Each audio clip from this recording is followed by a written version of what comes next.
ආයුබෝවන් සියලු දෙනාට කලාව සඳහා යන මතයට එරෙහි වෙමින් කලාව මානව ප්‍රගතිය සඳහාය යන මතය තෝල්ස්තෝයි ඇතුළු ඔහුගෙන් පසු මාක්ස්වාදී දර්ශනය ඉදිරිපත් කළ බොහෝ දර්ශනවාදීන්ගේ අදහස විය. මෙරට ප්‍රචලිත කෙටි කතාකරුවෙක් වූ ඒ.වී. සුරවීර මහතා විසින් 1970 දී පළමු වරට රචනා කරන ලද පෑදිදියට බොරදිය යන කෙටිකථා සංග්‍රහය තුළදී මෙකී මානව ප්‍රගතිය සඳහා වූ සමාජ යථාර්ථය නිරූපණය කරන කෙටිකථා රැසක් අන්තර්ගත කොට තිබේ. මෙහිදී උසස් පෙළ දුවාදරුවන්ට නව නිර්දේශය තුළදී අකුරට යන වෙලාවේ කෙටිකථාව නිර්දිෂ්ට වී තිබේ. අකුරට යන වෙලාවේ කෙටිකථාව තුළදී පන්ති විෂමතාවය, සමාජ අසාධාරණත්වය, වරප්‍රසාද හිමිවීම වැනි නොයෙක් කරුණු කාරණා රසක් කතා කරන අතර මධ්‍යම පාන්තික නිවසක ගැහැණියක් විසින් නිර්ධන පාන්තික පාසල් වයසේ යන දියණියකගේ වරප්‍රසාද අහිමි කරමින් ඇය පීඩාවට ලක් කරමින් ඇය මෙහෙකාර සේවයේ යොදා ගන්නා අයුරු අකුරට යන වෙලාවේ කෙටි කතාව තුළදී දක්නට ලැබේ. මෙකී කෙටි කතාව රචනා කළ ඒ.වී. සුරවීර මහත්මයා විසින්ම රචිත එකී පෑදිදියට බොරදිය යන කෙටි කතා සංග්‍රහයේම අන්තර්ගත වෙන තවත් එක් කෙටි කතාවක් තමන්ගේ දරුවෝ යන කෙටි කතාව. මේ තමන්ගේ දරුවෝ කියන කෙටි කතාව තුළ අන්තර්ගතයක් මෙකී වරප්‍රසාද අහිමිව අසරණව මධ්‍යම පාන්තික නිවසක මෙහෙකාර කටයුතු කරමින් සිටින දියණියක් පීඩාවට පත්වන ආකාරය විවරණය කරන කෙටි කතාවක් වේ. මෙම කෙටි කතාව තුළදී ප්‍රධාන චරිත කිහිපයක් අපට හමු වේ.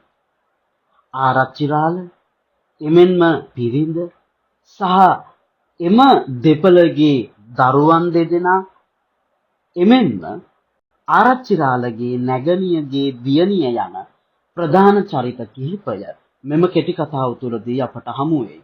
ආරච්චි මහත්තයා යන්නෙන්ම ඔහු යමක් කමක් ඇති යම් පැලැන්තියක පුද්ගලයෙක් බව මනාව පැහැදිලි වේ. එකී පන්ති වරප්‍රසාදය මූලික කරගනිමින් හිස උදුම්මාගෙන සිටින කාන්තාවක් එම ආරච්චිරාලගේ බිරිඳ වී තිබේ. ජිනදාස යනු මේ දෙපළගේ වැඩිමහල් පුතණුවන්ය. මේ ලොකුහාමිනේ කරන ප්‍රකාශවලින් ලොකුහාමිනේ ජිනදාසට එහෙමත් නැතිනම් මේ පුතණුවන්ට කෙතරම් සෙනෙහසක් දක්වනවාද යන්න සහ ඔහුගේ මේ අසනීපය පිළිබඳව සොයා බලනවාද යන්න මනාව පැහැදිලි වෙයි. පුතේ ඔළුවේ කැක්කුමද? මෙන්න මේ පැනල් කමිස ඇඳගෙන ඇඳට වෙලා ඉන්න. එළියේ නටන්න එහෙම යන්නේ නැහැ. හුලං ගහනවා. මිදුල යන්න එපා. දෙන්නම ස්තෝප්පේ ඉන්න ඕනේ. ඇහුණද? පුතේ ඔළුවේ කැක්කුම තියනවද? මෙන්න මේක බීපන් ළමයෝ. මේ ආදී වශයෙන් පුතාට හෙම්බිරිසාවක් දුටු සැනින් ලොකුහාමිනේ කොත්තමල්ලි සකස් කර දෙමින් ඔහුගේ සුව දුක් විමසමින් ඔහුගේ අසනීපයට නොයෙක් ප්‍රතිකාර කරයි. එමෙන්ම මෙම නිවසේ ආරච්චිරාලගේ බාල නැගණියගේ දුවද වාසය කරයි. එම දියණියගේ පියා මරණයට පත් වී තිබේ. මේ සමග ඇයගේ රැකවරණය පිණිස ආරච්චිරාල විසින් එම දියණිය තමන්ගේ නිවසේ තබා ගන්නට තීරණය කොට තිබේ. නමුත් මේ සඳහා ලොකුහාමිනේ දැඩි විරෝධතාවයක් එල්ල කරයි. උදාහරණයක් ලෙස ලොකුහාමිනේ ප්‍රකාශ කරන්නේ අනේ මන්දා ළමිස්සියක් හැමදාම මේ ගෙදර තියාගන්න බෑ. එහෙනම් කාන්සිය අකාමකා යනකල් 2 මාසයක් ඔහේ හිටපුවාවේ. එලෙස පවසන ලොකුහාමිනේ නිවසේ සියලු වැඩ කටයුතු පවරන්නේ මේ දියණියටයි. ඇය පියාගේ අභාවය නිසා දුකින් සිටිනවා මෙන්ම ඇය දියණියකි. නමුත් එය නොසිතන ලොකුහාමිනේ නිවසේ මුළු තැන්ගේ සියලු වැඩ කටයුතු මේ දියණියට පවරයි. ඇගේ නම ගුණවති. උදාහරණයක් ලෙස ගුණවතීට මුළු තැන්ගේ සියලු වැඩ පවරා ඇති ආකාරය කෙටි කතා කරුවා මනාව දක්වා තිබේ. ගුණවති කුස්සියේ එලිපතාසල හිරමණය උඩ ඉඳගෙන හාල් ගරමින් සිටියාය. ලිප උඩ තබා ගිනි මොලවන ලද වතුර මුට්ටිය සහල් සෝදා අවසන් වන තෙක් උණු වෙයි. කුස්සියට පැමිණි ලොකු හාමිනේ ඒ මුට්ටිය ඉවත් කොට වතුර අඩක් පිර වූ අනෙක් මඳුනක් ලිපෙහි තබා කොත්තමල්ලි මිටක් ඉඟුරු කෑල්ලක්ද ඒට දමා දර කැබිලි කිහිපයක් සකස් කළාය. ලොකු පුතාට හොඳටම හෙම්බිරිසාව. කොත්තමල්ලි ටික ඉතිරේ. ගුණවතී ලිප් දෙක හොඳට බලා ගනින් කියමින් නෑ. සුදුලූණු ගෙඩියක් සුද්ධ කරමින් යලි ආලින්දයට ආවාය. ගුණවතීට නිවසේ උයන පිහන වැඩ සහ ඊට අමතර සියලු මුළු තැන්ගේ වැඩ කටයුතු පවරා ඇති ආකාරය මෙයින් ගම්‍යමාන වේ. ලොකු හාමිනේ යනු මෙකි යමක් ඇති පවුලක ප්‍රධාන කාන්තාවයි. ඇය පවුලේ කිසිවෙකුට සලකනවාට අකමැති ස්වරූපයක් ඇත. ඇතැම් අවස්ථාවකදී ආරච්චිරාලගේ මව ඉතාම අසාධ්‍ය වී සිටියත් ආරච්චිරාලගේ මවට ආරච්චිරාල සලකනවාටද මෙකි ලොකු හාමිනේ විරුද්ධ වෙයි. ආරච්චිරාල වරක් මෙලෙස සිතයි. අලල රැලි ගන්වාගෙන කල්පනා කරනුයේ රෝගාතුරව සිටින මහලු මව විඳින දුක ගැනය. ඇගේ දරුවන් 5 දෙනා අතුරෙන් පළමු වන්නා වූ තමාට අනෙක් හැම දෙනටම වඩා ඇල්මෙන් සිටි. එහෙත් ඇයට සුදුසු පරිදි උපස්ථාන කිරීමට ලොකු හාමිනේ ඉඩක් නොතබයි. එමෙන්ම මෙකී කෙටි කතාව හරහා තමාගේ පුතාගේ අසනීපයට සලකන අයුරු එමෙන්ම නිවසේ සිටින තමාගේ ස්වාමි පුරුෂයාගේ නැගණියගේ දියණිය වන ගුණවතීට මේ ලොකු හාමිනේ සලකන ආකාරයත් අතර මනා වූ පරස්පරතාවයක් කතුවරයා දක්වයි.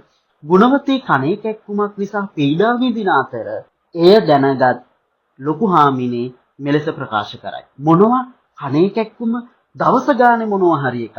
බඩේ ගාය ඇරෙනකොට කණේ කැක්කුම මොන කරුමයක්ද මන් දන්නේ. මෙලෙස ඇයගේ අසනීපයන් සැලවූ විට පවා ලොකු හාමිනේ බැනවති. ගුණවතී කණේ කැක්කුම නිසා දැඩි වේදනාවෙන් කෑගසන විටදී අවස්ථා දෙකකදී ලොකු හාමිනේ ඇයගේ කනට සිද්ධාර්ථ තෛලය රත් කොට වක් කරයි. නමුත් එන්නම ගුණවතීගේ කෑගැසිල්ල වැඩි වෙනවා මිස අඩු වීමක් නම් නොවේ. ආරච්චිරාල පවසන්නේ වෛද්‍යවරයෙක් ගාවට ගුණවතී රැගෙන යා යුතු බවයි.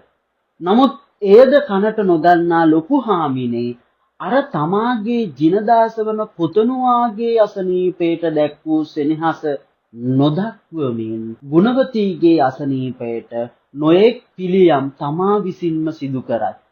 නමුත් එම පිළියම් කොතරම් දුරට ගුණවතීට බලපෑමක් කරේද යන්න කෙටි කතා කරුවා මනාව දක්වා තිබේ. ඇය විසින් තවත් අත්බෙහෙතක් කර තිබේ. නමුත් මේ හරහා ගුණවතීගේ කෑගැසිල්ල තවත් අධික වීම හරහා වෛද්‍යවරයෙක් ගෙන්නා ගන්නා ආරච්චිරාල වෛද්‍යවරයාට ගුණවතීව පෙන්නයි. වෛද්‍යවරයා මේ ගුණවතීගේ තත්ත්වය විමසා ලොකු හාමිනේගෙන් කුමන බෙහෙතක් කළේද යන්න විමසීමේදී ලොකු හාමිනේගේ ප්‍රකාශයෙන් ගුණවතීට කළ අත්බෙහෙතේ දරුණු බව මනාව ප්‍රතීයමාන වේ. මුරුංගා පොත්ත සුද්ධ කරලා අමුයි ගුරුයි ගම්මිරිසට 2-3කුයි කනහුණුයි පොඩ්ඩකුයි පොඩි කරලා 0.4ක් වැක්කෙරුවා. අනේ මන්ද ඔයිටත් වැඩිය මක්ක දාන්නද කියලා. ලොකු හාමිනේ ඔය බේත් ළමයාගේ කනට දැම්මද? ඔව් 0.4කට වැඩිය වැටෙන්න නැතුව ඇති. මහ විනාශයක්නේ කරලා තියෙන්නේ. අනික මේ ළමයා ස්පිරිතාලේ එක්ක යනවා හොඳයි. වෙන කරන්න දෙයක් නැහැ. කන් අඩිය පුපුරලා, පුපුරලා බේත්වල සැරේට අනිත් කනටත් සැරේ වදින්න පුළුවනි. ලොකු හාමිනේ මහ විනාශයක්නේ කරලා තියෙන්නේ. කනට වක් කරලා තියෙන්නේ බල්ලෝ කාපු තුවාල වලට දාන මහ සැරවිස බේතක්නේ. මේ ළමයා ඉවසගෙන හිටිය එකම පුදුමයි. මේ හරහා ලොකු හාමිනේ කළ අත්බෙහෙත ගුණවතී පිළිබඳව කිසිදු අනුකම්පාවක් රහිතව කළ බෙහෙතක් බව මනාව පැහැදිලි වෙයි. මේ අයුරින් ඒ.වී. සුරවීර මහතා විසින් වරප්‍රසාද අහිමි වීම, සමාජ පන්ති විෂමතාවය, දරිද්‍රතාවය, පෞල් ආරවුල්, පෞල් තුල ඇතිවන ගැටුම් ආදී නොයෙක් කරුණු කාරණා ගම්‍යමාන කරන යථාර්ථවාදී කෙටි කතාවක් ලෙස තමන්ගේ දරුවෝ කෙටි කතාව රචනා කොට තිබේ. මේ කෙටි කතාවේදී භාෂාව ඉතා මනරම් ලෙස යොදාගෙන තිබේ. ලොකුහාමිනේ සහ ආරච්චිරාල, ගුණවති, ජිනදාස මේ ආදී නම් භාවිතා කිරීමේදී පැරණි රදල සමාජය තුල භාවිතා කරන නම් භාවිත කොට තිබේ. මේ හරහා පාඨකයා එම සමාජයට ගෙන යාමට කෙටි කතා කරුවා උත්සාහ දරා තිබේ. එමෙන්ම මෙහිදී භාවිතා වන වචන දෙබස් මේ සෑම තැනකදීම අතීතය සිහි කරවන වදන් භාවිතා කොට තිබේ. උදාහරණයක් ලෙස අපේ අප්පොච්චි, යන්ඩ, හොයන්ඩ, ඉන්ඩ මේ ආදී වශයෙන් ග්‍රාම්‍ය විවහාරය තමන්ගේ කෙටි කතාව තුළට ඒ.වී. සුරවීර කෙටි කතා කරුවා යොදාගෙන තිබේ. සාහිත්‍ය නිර්මාණයකදී නිර්මාණකරුවාට අත්දැකීම් පාදක වන්නේ එකී සාහිත්‍යකරුවා ජීවත් වන සමාජයෙන්මය. මේ මතය මනාව ගම්‍යමාන කරවන කෙටි කතා දෙකක් ලෙස අකුරට යන වෙලාවේ කෙටි කතාව සහ තමන්ගේ දරුවෝ කෙටි කතාව හැඳින්විය හැකිය. මේ කෙටි කතා දෙක තුලදීම සමාජය තුල පවතින ඛේද වාචකයක්, සමාජය තුලදී දරුවන් හිංසාවට ලක්වන ආකාරය, සමාජය තුලදී දරුවන් අතවරයට අපයෝජනයට ලක්වන ආකාරය මේ කෙටි කතා දෙක තුලදීම මනාව ගම්‍යමාන කොට තිබේ. මහාචාර්ය ඒ.වී. සුරවීර කෙටි කතා කරුවා සමාජ යථාර්ථයක් මනවින් නිරූපණය කිරීමටත් ඒ සඳහා සුදුසු භාෂාවක් යොදා ගැනීමටත් එමෙන්ම සංකේත භාවිතයටත් දක්ෂ වී තිබේ. උදාහරණයක් ලෙස මවගේ අසනීප දැඩි ලෙස වැඩි වී ඇති අවස්ථාවක බෙහෙත් ගැනීමට යා යුතු බව පවසමින් මව පණිවිඩයක් එවා තිබූ අතර මෙම පණිවිඩය ලොකුහාමිනේ ආරච්චි මහත්තයාට දන්වන්නේ රෑ කෑමක් ගැනීමෙන් පසුවය. නමුත් ඉන් පසු දිනයේදී කිසියම් සංකේතයක් කෙටි කතා කරුවා යොදාගෙන තිබේ. මිදුලේ පොල් ගසේ වියලි අත්තක් සමගම පොල් ගෙඩියක්ද බිම ඇද වැටුණු ශබ්දය ගේ පුරා පැතිරෙන. මෙම සංකේත භාවිතය හරහා කිසියම් නරක සිදුවීමක පෙර නිමිත්තක් දැක්වීමට කෙටි කතා කරුවා උත්සාහගෙන තිබේ. ඉතා සාර්ථක කෙටි කතාවක් ලෙස තමන්ගේ දරුවෝ කෙටි කතාව හඳුන්වා දිය හැකියි. මේ රසවිදි ඔබ සියලු දෙනාට බොහොම ස්තුතියි.